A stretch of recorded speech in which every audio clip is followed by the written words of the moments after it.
You're listening to the Bloomberg Sound On podcast. Catch us live weekdays at 1 Eastern on Bloomberg.com, the iHeartRadio app, and the Bloomberg Business app. Or listen on demand wherever you get your podcasts. Well, for Joe Biden, it may not be great, but it's better than what was. A new batch of research from this week's New York Times Siena College poll finds the president's approval rating is at a mere 39%. That, of course, is not great, but it's a lot better than where it was a couple of months ago. I'm Mathieu in Washington as we reassemble the panel. Rick Davis and Jeanne Zaino are with us. The hypothetical matchup here is what seems to be making the news, and that's Donald Trump versus Joe Biden. Guess what? Tied. According to this poll, tied at 43% apiece. There's your hypothetical rematch in 2024. But not according to Ron DeSantis. The big sit down with Fox News. Remember, he's going to do more media. Sat down with Brett Baer and made the case that Donald Trump cannot beat Joe Biden. The polls that come out that put I beat Biden in Georgia, Trump doesn't. I beat Biden soundly in Arizona, Trump doesn't. Those are just the realities. And I also think in terms of the base, you need to have a cadre of personnel. If you want to slay this administrative state, you got to be disciplined, you got to be focused, and you got to have people surrounding you that are going to go and support the mission. I think the former president would have a very difficult time getting the type of personnel to join the administration that you would need to actually bring this stuff to fruition. All right, so let's see what Rick and Jeanne think here. Does he have a point, Jeanne? I think he does. He is trying to take the approach that this thing is going to be fought out in a few of these battleground states. He is right about that. He is right about the fact that Donald Trump remains very unpopular with moderates, independents, certainly Democrats, and it's going to be tough for him to win a general. He's also right. It's going to be tough for him to attract talented people should he win into the administration.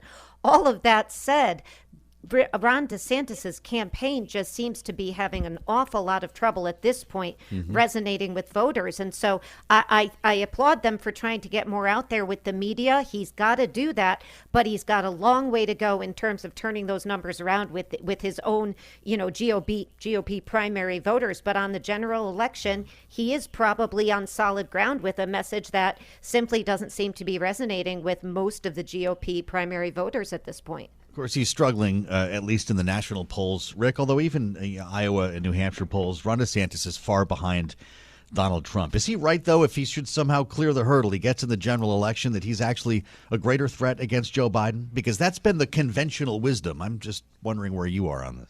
Yeah, I think he could be. I mean, I do think he's right. You can either win the national polls or win the states. I think he'd rather win the states, and that's the right approach in this case. I mean, he has to make the case that the general election can be his, and that's, basically 4 states. So I do think that he has a better chance of beating Biden in those states, only because his image isn't as tarnished and people don't know him as well. So he has the opportunity to paint a positive picture in places like Arizona and Georgia and Wisconsin and Nevada, much better case than Donald Trump does. Donald Trump is Donald Trump. Those numbers aren't going to change, 100,000 votes in any one of those states between now and Election Day. But DeSantis has a chance of actually improving. It's not automatic. He could get worse, but at least he's right when he says, I have a better chance than Donald Trump does to be a better candidate. Yeah. Joe Biden's approval rating, Jeanne, 39%, is not great. I mean, he's underwater still, but it is up from 33% last July. I wonder your thoughts on the poll here and putting up essentially a damaged president. I think we can call Joe Biden with numbers like this up against a former president facing multiple indictments. There might be more to follow. Yet here they are tied at 43%. What do you make of it? Yeah, I mean, I think, the New York Times tried to put as much of a positive spin on these numbers as they can. They are still historically low for an incumbent president. Sure. He does have his work cut out from him. That said, we have had, I think back to 2016, for instance, we used to say 2 of the most or the least popular presidential candidates. And now I think if Trump and if Biden go head to head in 2024, we probably will beat that. It is, it's a bit depressing to think about. To me, this is something of a warning sign for Democrats that they have their work cut out for them. Number one, Biden is going to need to go negative. Number two, he is going to have to depend on his surrogates to get out there and talk about what he has done. But the reality is 7 out of the 8 last elections since 1992, Democrats have won the popular vote. They haven't won the presidency, but they've won the popular vote. So they are on firmer ground that way. But that is, this isn't the position you want to go in, but that's why they want to go against Trump. Only half of Democrats say they don't want Joe Biden to be the nominee in 24, Jeanne. That's an improvement from 64% of the Democratic Party didn't want to renominate him. Just going back to last summer, again, at this time last summer. Is that something to celebrate? You celebrate it where you can get it. So I think they will celebrate it. Would they like it higher? Absolutely. What about infrastructure? What about the IRA? Yeah, go for it, Joe. You could try to tell people they have to get out there and talk about that. That's for me to do. It's not for you to do. They need surrogates out there. But the reality is people are so polarized. At this point, they just go back to their party bases. And Biden knows that. But the good news for Biden, midterm 2022, they had a much stronger showing than they thought, because it was, Donald Trump handpicking people that were running and too extreme for many voters because of Dobbs. And at this point, Biden, with the economy starting to level out, he's got some things going for him. And I think anybody would rather be in Biden's position than Trump's right now. That interview that Ron DeSantis did with Bret Baier, Rick, I would suggest be the toughest language, really, the toughest tone that we've heard while naming Donald Trump. And I know that a lot of folks have been, goading him in that direction. Here's how he did. I fought his administration to keep our state open, to have kids in school. Fauci, the task force, all those people, they were sending me missives. Even January of 2021, right before he left office, his task force was telling us in Florida to close. And so he didn't have control over his own government. He didn't have control over Fauci. Fauci ran that government his last year in office. Trump should have fired him. He did not do that. He elevated Fauci, and he made Fauci an international celebrity. And here's the thing. I fought back against it. I fought his administration. Rick, I'm not sure we've heard anything quite that specific. Fauci ran the government in his last year in office. He's been wood shopping with somebody here, right? Who's he strategizing with? Remember, he was photoshopping Fauci hugging Donald Trump. So speaking of, and this was early on in the campaign, it was obviously a theme that they wanted to use, that he ran the state differently than Trump ran the country on COVID. The problem is COVID has dropped off the list of issues people care about, right? I mean, the American public, they know how to turn the page. The politicians need to learn how to do that too.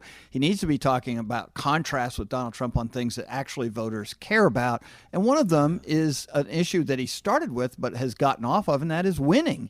I mean, he's not making the case as well as he could every single day in these primary states about how Donald Trump has lost previous elections for the Republican Party since he was elected, and that he can't afford to lose another one to a weak Joe Biden. So I think none of these guys have really stepped up their game, but Chris Christie.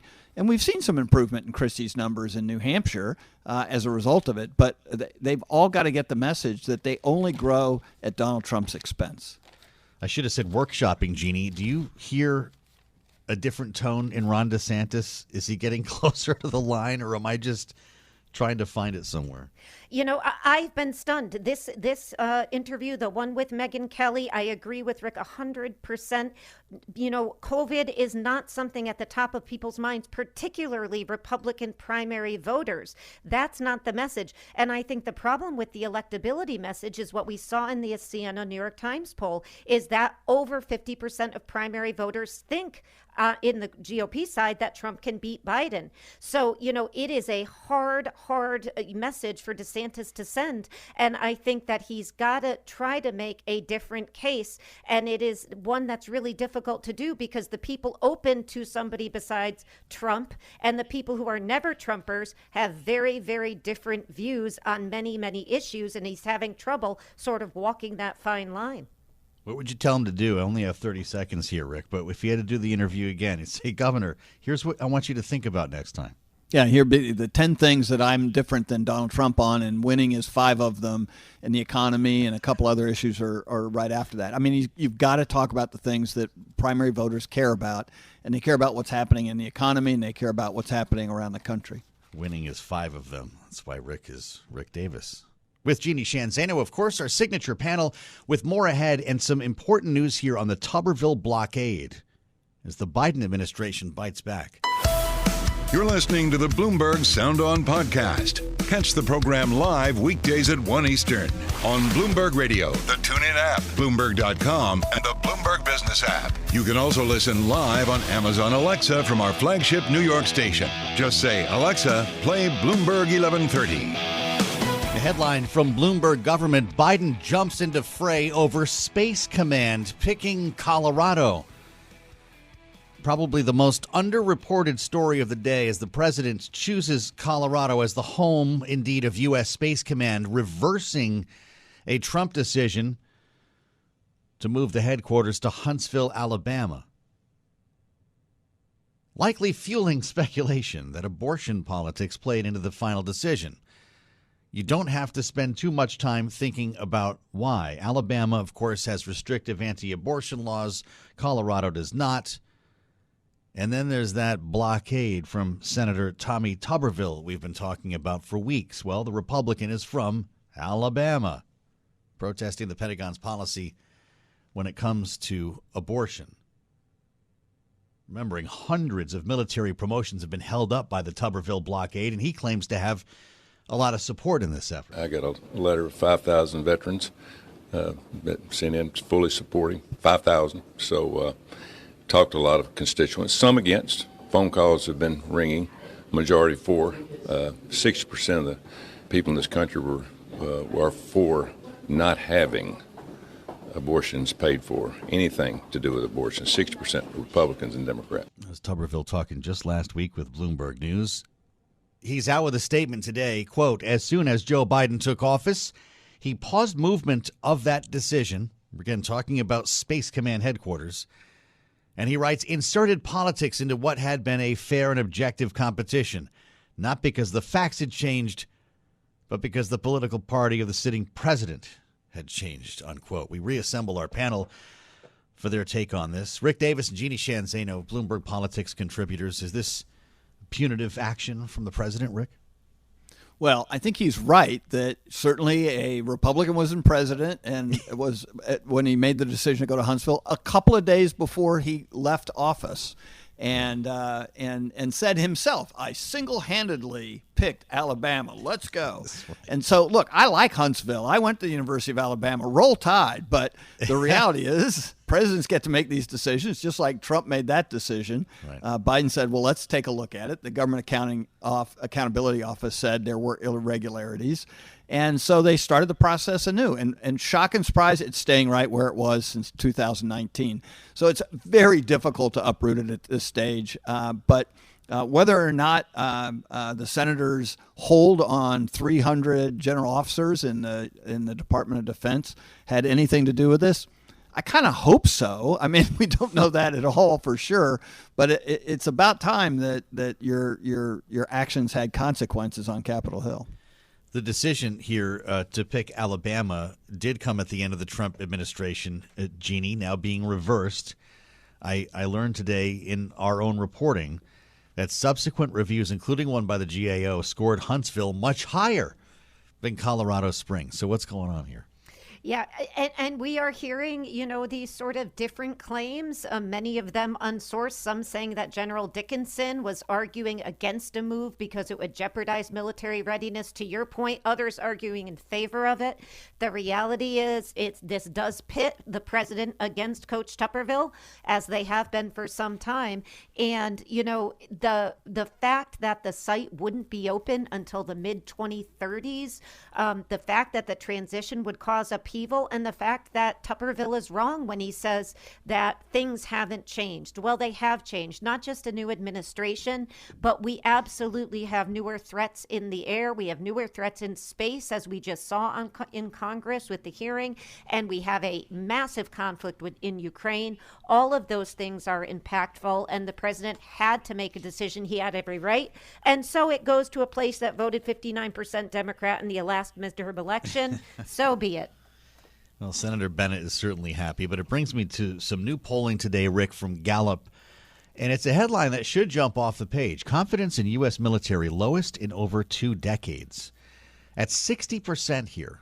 Confidence in the military was last this low in 1997. And, Rick, among Republicans, there was a significant decline, 20 percentage points in just 3 years. What's going on here? Yeah, look, I mean, the military used to be one of the few institutions of government that people retained their support for. And this is a really disquieting process that we've been going through. And the Defense Department, like what we've just been talking about with Coach Tuberville's attacks on their policy toward abortion, you can go down the list, right? There's been a lot of rigor and attacks in Congress about the Defense Department's policies, on women and assault and on diversity. So I mean, they have gone through the same cultural shocks that every institution, corporate and government, have had to go through. And it's an open question as to whether they've reacted in a way that the American public thinks is responsive. Yeah. Confidence in the military, according to this Gallup survey, and by the way, if this is important to you, we're going to talk to Mohamed Younis next hour, the editor-in-chief at Gallup, about this very poll. From late 70s to early 80s was the valley here. Jeanne, between 50 and 58% of Americans were confident in the military at that point. It improved quite a bit during Ronald Reagan's presidency. It surged after the Gulf War, under the first Bush presidency, and then again after 9/11. What is it most recently in these 2 years pulling it lower? There was some issue here involving the withdrawal from Afghanistan, for instance, but it's got to be more than that.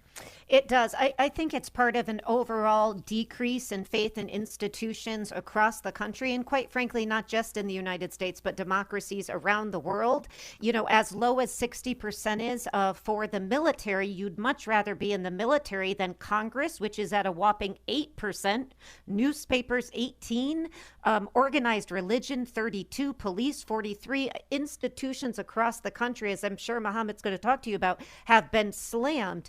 Distrust is really plummeting across institutions, and the military, which normally ranks so high, is part and parcel of that, what I think is an overall drop. And it is fueled by the attacks we are seeing, on the right, and quite frankly, for a longer time on the left, that are looking at these institutions and saying that Americans can't trust them, they are corrupt, and that we have to clean the swamp. Well, guess what? The military is the biggest, one of our biggest public institutions in the country. Well, join us about a half an hour from now to dig into those numbers a bit more with the editor-in-chief from Gallup. Rick Davis and Jeanne Zaino hang with us as we look through the receipts coming up next. From the Trump leadership PAC, $108,000 for Melania's hair? This is Bloomberg. You're listening to the Bloomberg Sound On podcast. Catch us live weekdays at 1 Eastern on Bloomberg.com, the iHeartRadio app, and the Bloomberg Business app. Or listen on demand wherever you get your podcasts. A lot of questions about Donald Trump's spending habits, more so his political action committee's spending habits. As we reassemble the panel, Rick Davis and Jeanne Zaino are with us. The Save America PAC, one of several committees here helping to finance Donald Trump's reelection bid and pay lawyers, is out with quite the list of expenditures here, operating expenditures by all months by vendor.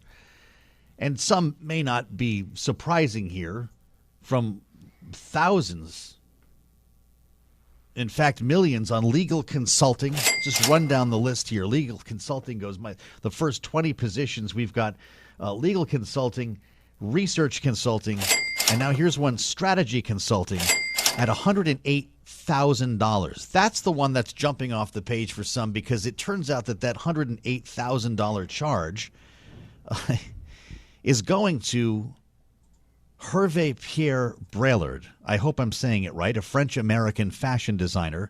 6 installments of $18,000 to provide styling services to Melania Trump. Jeanne, this is the kind of stuff you can't pay for here. Well, I guess you can with $108,000, but once again, fully legal as far as campaign law is concerned. Yeah, and Joe, you didn't say the positive news. That's down from 150,000 over the course of 2022, and far be it from me to question anybody's cost of paying for hair or clothing. But, let's just say maybe Melania Trump, with everything she's gone to, deserves something a little extra special. I guess. That's all I can say. I'm just trying to figure out how the rules work here, Rick. Wouldn't that require her to be doing maybe some campaigning for the campaign for the former president, or doesn't it matter? Yeah, the campaign's already put out a statement that says, oh, no, he's been helping us design events and all kinds of things like that. But, any other given time, any other candidate, the idea that somehow you're paying a designer hundreds of thousands of dollars out of hard-earned campaign funds, contributions that people gave you, would have had a negative reaction. Today, doesn't seem so. It's really remarkable. In fact, it's clearly that some of his most ardent supporters are looking forward to paying for his legal defense. You're listening to the Bloomberg Sound On podcast. Catch the program live weekdays at 1 Eastern on Bloomberg Radio, the TuneIn app, Bloomberg.com, and the Bloomberg Business app. You can also listen live on Amazon Alexa from our flagship New York station. Just say, Alexa, play Bloomberg 1130. It's a troubling headline, but in light of the Tuberville blockade, the Afghan withdrawal, and maybe just an exhaustion following 9/11. Kaylee, we see the headline from Gallup today. Confidence in the U.S. military lowest in over 2 decades. It's a pretty amazing piece of research here. Mohamed Younis, of course, our friend, the Gallup Editor-In-Chief, who's going to join us in just a moment here, wrote this up. And it's a really interesting trajectory. When you go back to late 70s, early 80s, you think of that as kind of the valley. And rose to a record high of 85% after the Gulf War. Surged again after 9/11, but it's been kind of steadily dropping since then. And the stuff that we talk about every day, the policies that someone like Tommy Tuberville would call woke at the Pentagon, the struggle when it comes to recruitment, the struggle to fund, all this stuff comes together in a pretty troubling way here. Yeah, to your point about this being the lowest in more than 2 decades, since back in 1997, so 26 years. Confidence right now at just 60%, and it actually hasn't been lower than 60% since back in 1988 when it was 58%. And again, that goes back to kind of post-Cold War, during Cold War era there. But really, really interesting, and I have to wonder how wartime and not wartime factors into this as well. And certainly the way that we wound down things in Afghanistan. Mohamed Younis, it's great to see you. Thanks for taking the walk over to Bloomberg to see us today. It's so great to be here and to be here on a day that's not as hot as. Well, that is a good day Amen to to walk. that. I'm with you there. This is quite the trajectory I think we've established here, but then it brings us to why. What's your thought?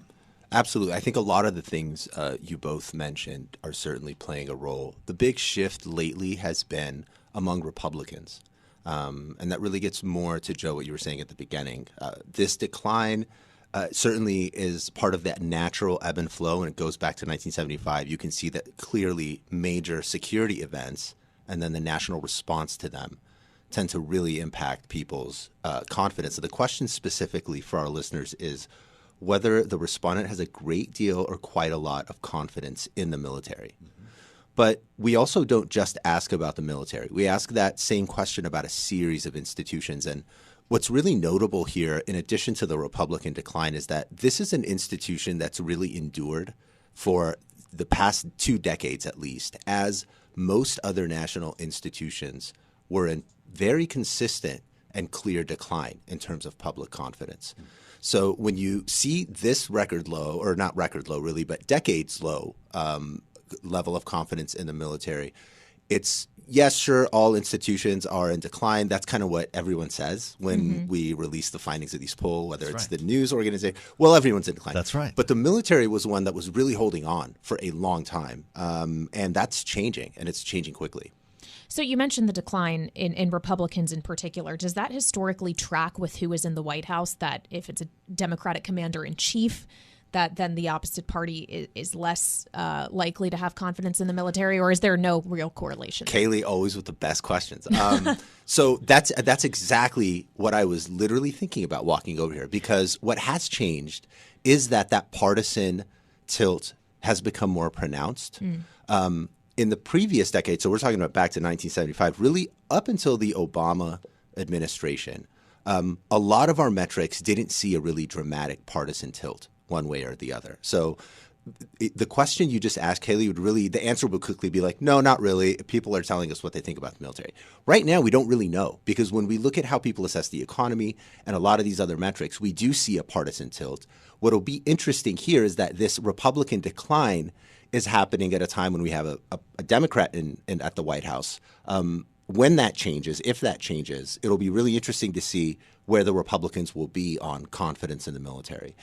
But I think that's exactly the question. How much of this is people responding to Joe Biden's leadership as commander-in-chief of the military and having sort of a partisan view of his role? And how much of it is the issues Joe opened up with that are very real and, visceral issues that both the military and military families are dealing with? The question you asked, it's important that you told our listeners the way you approach this. When you talk about the military, how should people define the military? They think of the Pentagon over there, that building where things go on we don't understand. They spend a lot of money on toilet seats and hammers. Yes. Or is this, the soldier who lives next door or the airman across the street? That's an excellent question, because another question we ask are particularly about those top brass leaders. And what we've learned, we didn't ask it this year in this poll, but what we've learned historically is that they tend to fare much lower than confidence in the institution as a whole. We also, this is also a similar dynamic with law enforcement organizations and institutions. The police have traditionally been very highly rated in terms of public national confidence. Certainly in certain communities throughout history, they haven't had that rating. But on the national level, they've really done pretty well, like the military. But before the military's decline was the big story the past few years have been the police's decline. And it coincides with also confidence in the FBI and the DOJ. So the general rule of thumb, really, Joe, is the more national and the more associated, adjacent to national politics a leader or an institution is in the psyche of the public, the worse it fares in terms of national confidence. Amazing. The more people think about their neighbor who's serving, the more those institutions like the military are going to have a much higher brand. Even Congress plays that way, right? Like everyone hates on Congress, but they don't want to lose their own member of Congress. That's been traditional for years. Absolutely. And it's the same actually with public schools as well. Are public schools failing in America? Public schools suck. What about the school your kid goes to? Best school. We're in the best district. Yeah, you should meet Mrs. Curry. She's awesome. Okay, so obviously we're talking here about how we've seen this general decline in confidence about, again, so many American institutions. And I just wonder if it's like, is there a patriotism overall decline here that we're talking about? Because I feel like, the American military and then just American patriotism are often very tied together. If it's just kind of an America in decline affects American sentiment on everything that is affiliated with it. Absolutely, and that's such a great question. I hate saying that. I'm so sorry. You're never supposed to say no, that. You listeners, flatter when me. you're I'll interviewed. take it all day. Yes, and absolutely. The key there really is, what are people thinking about when they think about their American identity? And certainly, pride in being an American is at a lull. It's not at a record low, but it's definitely has been on the decline and is at a relative low. But we ask a series of questions about what makes people proud to be an American and not proud to be an American. We don't ask it that way. But what's really fascinating, Kaylee, is that the more people think about things like the economy, opportunity, diversity, the more they're much more positive on their country. They're more positive on how they feel about being an American. They're more likely to say they're very proud to be an American. The more they think about, literally on that very long list of things, the thing that makes a majority of Americans not proud to be an American is the political system and national politics in the United States. So when we ask, kind of go a little deeper and say, okay, are you proud or not proud? But really, what does it mean to you? The more people think about those things that are local, like their job, where they work, small business endures and continues to be at the top of the list, and has been for a very long time, because it's something people can touch and feel. It's where they work. It's how they support their families. But the more that you kind of move away from that and move into the echo chamber here in Washington, the more negative people get.